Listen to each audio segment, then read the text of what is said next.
ये जो शिक्षक महोत्सव आपने कराया है सर, शिक्षक सम्मान समारोह धनबाद में कितने इंस्टीट्यूशन आज आपके बीच पहुंचे हैं? सर यहाँ पे लगभग 18 राज्यों से 18 यूनिवर्सिटीज़ आई हुई हैं और सभी के करियर एक्सपर्ट्स आए हैं और यहाँ बहुत सारा स्टूडेंट भी आया। देखिए आप चारों तरफ काउंसलिंग चल रहा है स्टूडेंट्स में, तो ओवरऑल बहुत अच्छा चल रहा है। कैसा प्रतीत हो रहा है कि आने वाले दिनों में क्या एजुकेशन का ये हब बनने वाला है क्या धनबाद जो?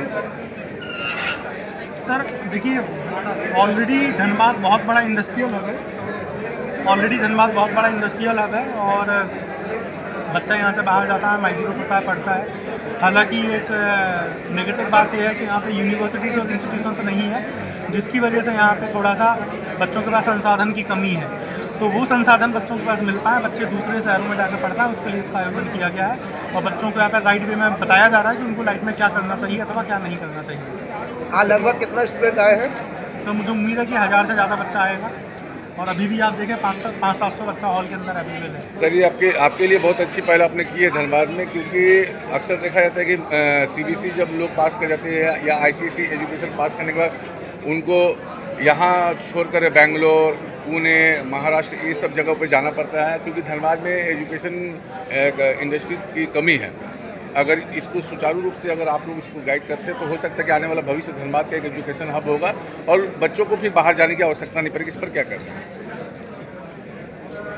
सर देखिए ये बहुत बड़ा टारगेट है जो अकेले किसी व्यक्ति के द्वारा पूरा करना इतना आसान नहीं है, लेकिन हाँ अगर सरकारें चाहे लें, यहाँ के बड़े बड़े इंडस्ट्रियलिस्ट चाहे लें तो ये बहुत जल्दी संभव है। और देखिए एक समाज कितना ग्रोथ लेगा, एक परिवार कितना ग्रोथ लेगा, एक देश कितना ग्रोथ लेगा, वो केवल इसी बात से निर्भर होता है कि वहाँ पे जो पढ़ने वाला बच्चा है उसकी एजुकेशन का लेवल क्या है, उनको क्या शिक्षा दी जा रही है। तो मुझे लगता है कि हमारे समाज में, हमारे देश की सारी बुराइयों का, सारी समस्याओं का एक ही हल है, वो है एजुकेशन। और आज के शिक्षा महोत्सव में हमारे साथ मनीष सर है जो धनबाद से ही है। मैं चाहूँगा आप इनके भी व्यू लें एजुकेशन के बारे में। बहुत बढ़िया टीचर है और इनकी कोचिंग चलती है एक्सीलेंस कोचिंग के नाम से। सर पहले आप अपना इंट्रोडक्शन दे दें। दिस इज़ मनीष वर्मा, मैं दी एक्सेलेंस का डायरेक्टर हूँ और मैं फिजिक्स बेसिकली पढ़ाता हूँ।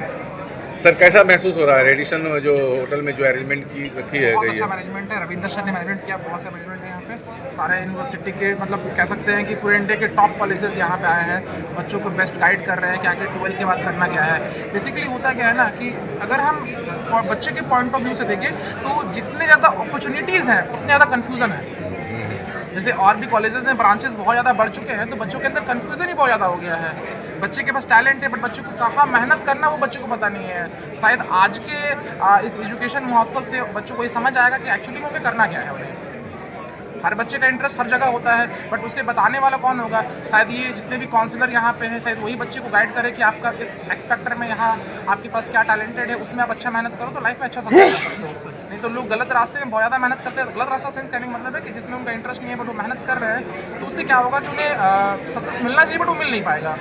तो शायद आज बच्चे यहाँ जब आए हैं तो बाकी सभी से मिल रहे हैं, तो मिलने के बाद उन्हें आइडिया हो रहा है कि एक्चुअली में उन्हें 12th के बाद करना क्या है।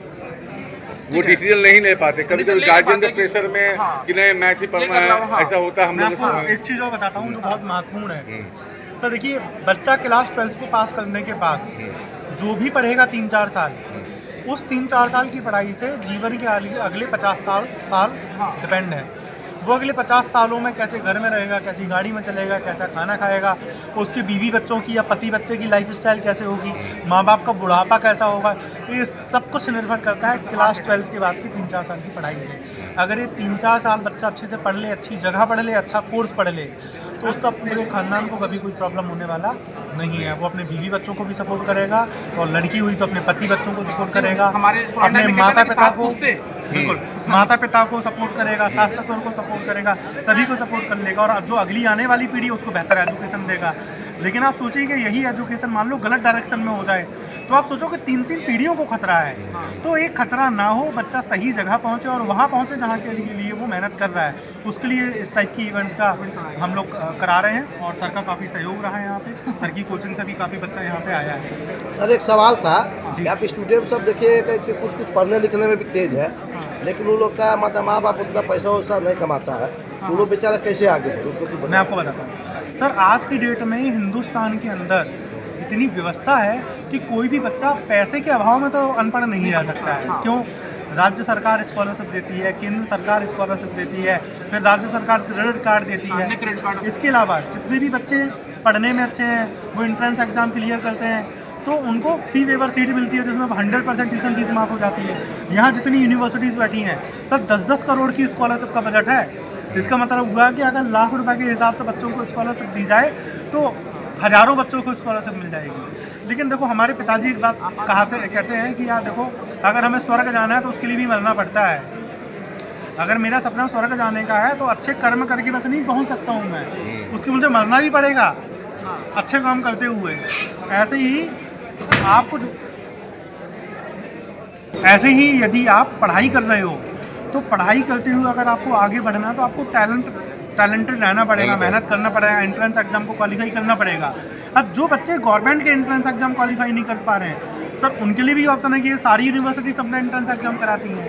तो बच्चा कहीं तो मेहनत करे, और जो भी बच्चा मेहनत कर रहा है मैं आपको फॉर श्योर बोलता हूँ कि पैसे के अभाव में तो उसकी पढ़ाई बंद होने वाली बिल्कुल नहीं है। Nowadays सर एक सवाल आपसे था कि देखिए कि धनबाद में जो जैसे हम लोग सुने हैं कि माने एजुकेशन का मामला में जैसे BCA इंजीनियरिंग जो है धनबाद छोड़ के बहुत बच्चे बोकारो जा रहे हैं तो इनको उतना अच्छा कोई सुविधा नहीं दे पा रहे, उससे आपको क्या करना है? देखिए ऐसा आप नहीं कह सकते कि धनबाद में सुविधा नहीं है, बच्चों की थोड़ी मेंटलिटी भी है हाँ कि भाई बाहर जाएंगे तो बहुत अच्छा कर सकते हैं। ऐसा नहीं कि सुविधा नहीं है, हमारे ऐसे बहुत सारे अच्छे टॉप इंस्टीट्यूट है हमारे, ठीक है तो है, लेकिन बच्चे की एक मेंटलिटी हो चुकी है कि मेरे को बाहर जाके करना है। और अभी भाई ऑनलाइन इतनी सारी सुविधा हैं उसके बावजूद भी लोग जा रहे हैं, ये बस थोड़ा मानसिकता का कमी है। अच्छा एक चीज़ और है इसमें मैं आपको ऐड ऑन कर देता हूँ। जैसे मान लीजिए आपको तैरना सीखना है, मैं बहुत अच्छा ट्रेनर हूँ, मैं तैराक हूँ, मैं आपको तैरना सिखा सकता हूँ। अब क्या आप मेरे घर आ जाओ या मेरे ऑफिस आ जाओ और मैं आपको बता रहा हूँ कि भैया ऐसे ऐसे हाथ चलाना है, इससे आप तैरना सीख जाएंगे। क्या करना पड़ेगा आपको? प्रैक्टिस करना तालाब में कूद के या नदी में कूद के आपको प्रैक्टिस करना पड़ेगा। ऐसे ही आप कोई भी प्रोफेशनल पढ़ाई करें, कंप्यूटर साइंस की कर लें, मैनेजमेंट की कर लें, लॉ की कर लें, डिज़ाइन की कर लें, एरोस्पेस इंजीनियरिंग की कर लें, कोई भी पढ़ाई करें, जब तक आपको प्रैक्टिकल एक्सपोजर नहीं होगा तब तक कुछ होने वाला नहीं है। और बच्चों को प्रैक्टिकल एक्सपोजर हो पाए इसके लिए तो आपको इंडस्ट्री जाना पड़ेगा ना भाई। तो बच्चों की यहाँ से दूसरे शहर में जाना मजबूरी है क्योंकि इंडस्ट्री वहाँ पे है। जैसे मान लो मुझे माइनिंग का प्रैक्टिकल नॉलेज लेना है तो मुझे धनबाद में मिल जाएगा, यहाँ पे माइंस है। लेकिन अगर मुझे कंप्यूटर साइंस का प्रैक्टिकल नॉलेज लेना है तो मुझे किसी ऐसे शहर में जाना पड़ेगा जहाँ पे IT पार्क हो। हाँ सही। वो सारी चीज़ें सब मैटर करती हैं। ऐसा नहीं है कि मानसिकता के कारण ही है, ऐसा कुछ नहीं है। जो सबसे बड़ा रीज़न होता है वो यही होता है कि भाई राइट वे में राइट डायरेक्शन मिल जाए और बच्चा आगे जा पाए। Sir, your good name and your Ravindra digit. Sahu.